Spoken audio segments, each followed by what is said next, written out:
महज 4 दिन पहले दक्षिण अफ्रीका में प्रधानमंत्री मोदी और चीन के राष्ट्रपति शी जिनपिंग की एक मुलाकात हुई थी। चीन ने अधिकृत बयान में कहा कि यह मुलाकात मोदी जी के आग्रह पर हुई है। हमारे सरकार के सूत्रों ने मीडिया को यह बताया कि मोदी जी ने बड़े सख्त लहजे में और तल्ख शब्दों में शी जिनपिंग से, जैसे उनको करना चाहिए था, उन्होंने शी जिनपिंग से बात की एलएसी को लेकर, घुसपैठ को लेकर।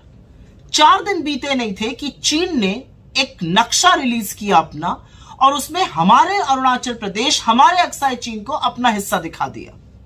तो सबसे पहला सवाल तो यह है कि चीन की यह धृष्टता करने की हिम्मत कैसे हुई कि हमारी भूभागीय अखंडता के साथ वो खिलवाड़ कर सके। और प्रधानमंत्री मोदी के शब्दों का क्या प्रभाव है। एक वीडियो आया जिसमें शी जिनपिंग बैठ गए सोफे पर, मोदी जी खड़े हुए। मोदी जी बात करते थे लाल आंख दिखाने की, मोदी जी बात करते थे सख्त शब्दों की। क्या सख्त शब्द बोले उन्होंने कि 4 दिन के अंदर चीन फिर से यह हिमाकत कर रहा है कि हमारे भूभागीय अखंडता के साथ खिलवाड़ करेगा। मेरा अपना मानना है कि 20-20 बार चीन से मुलाकात हुई है मोदी जी की। 18 बार तो वो चीन गए हैं। महाबलीपुरम पर शहनाई सुनी शी जिनपिंग के साथ बैठकर, साबरमती में झूले झूले, उसके बाद गलवान में 20 जाबाजों की शहादत हो जाती है और फिर सारे देश को बोला कोई घुसा हुआ नहीं है। 19 कोर कमांडर लेवल की मीटिंग हो चुकी है और अभी भी अप्रैल 2020 की यथावत स्थिति नहीं बदली है। हम वहां नहीं पहुंचे दोबारा से। हम जहां तक गश्त करती थी हमारी सेना, वहां गश्त नहीं कर पा रही है। जो पेट्रोलिंग पॉइंट्स थे उनको बफर जोन बना दिया गया है। 20 जाबाजों की शहादत के बाद हमने चीन से लगातार व्यापार बढ़ाया। चीन और हमारा व्यापार घाटा $100 बिलियन क्रॉस कर गया। ये सब अपनी जगह जो बातें हैं ये बार बार कही जाती रही है, बार बार आगाह किया गया है सरकार को। लेकिन सबसे बड़ा सवाल आज इस बात का है कि नरेंद्र मोदी जी और शी जिनपिंग की क्या मीटिंग हुई थी और उस मीटिंग का क्या परिणाम था कि चाइना ने यह फिर से धृष्टता करी है और हमारी जगहों को, हमारी राज्यों को, हमारी जमीन को, हमारी सरजमी के हिस्से को अपना दिखाया है। इस बात का जवाब तो सरकार से आना ही पड़ेगा।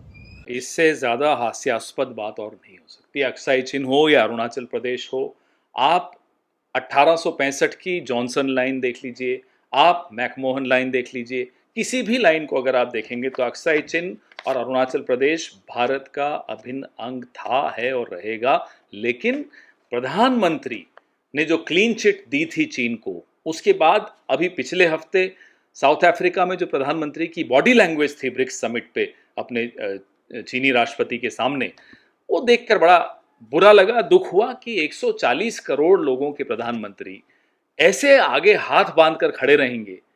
ये अच्छा संदेश नहीं भेज रहे हम विश्व को। और देखिए, जाते ही ब्रिक्स के खत्म होते ही ये मैप आ गया जिसमें अक्साई चीन और अरुणाचल प्रदेश को चीन अपना दिखा रहा है। नेहरू जी 1959 में अगर चाइनीज क्लेम लाइन मान लेते तो 1962 का युद्ध ही नहीं होता। उन्होंने नहीं मानी, युद्ध लड़े, हम हारे, लेकिन हमने ये बात नहीं मानी कि चाइनीज क्लेम लाइन को हम स्वीकार कर दें। आज तो हम बिना युद्ध लड़े चाइनीज क्लेम लाइन को मान रहे हैं। आप इस सरकार से कोई उम्मीद भी नहीं रख सकते जिस सरकार में जयशंकर जी अपने पॉडकास्ट इंटरव्यू में कहते हैं कि चीन को एक बहुत बड़ी अर्थव्यवस्था है, हम बहुत छोटी अर्थव्यवस्था है, हम उनसे कैसे लड़ सकते हैं। इंदिरा जी ने तो ये नहीं सोचा था। जब नाथुला और चोला पे जब जंग हुई 1965 में, तब इंदिरा जी ने तो नहीं सोचा था। ना ही तब 1971 में इंदिरा जी ने सोचा था कि भाई अमेरिका आंख दिखा रहा है, बांग्लादेश फिर भी मुक्त करवाया, आजाद करवाया। आज जयशंकर जी ने यह कह दिया, उसके बाद प्रधानमंत्री उससे पहले क्लीन चिट दे चुके हैं। और अब जितने भी प्लेटफॉर्म्स पे हम प्रधानमंत्री को देखते हैं चीन के सामने, प्रधानमंत्री की नजरें झुकी हुई होती है, हाथ बंधे हुए होते हैं। इससे ज्यादा शर्मनाक और कोई बात नहीं हो सकती। हम फिर जानना चाहते हैं कि आप यथास्थिति, अप्रैल 2020 से पहले की यथास्थिति, वो घोघरा हॉट स्प्रिंग्स की हो, वो डेप्सांग प्लेन्स की हो, जितनी भी पेट्रोलिंग पॉइंट्स जहां हम पेट्रोलिंग कर पाते थे अप्रैल 2020 से पहले, क्या वो यथास्थिति बहाल होगी? अगर होगी तो कब तक होगी?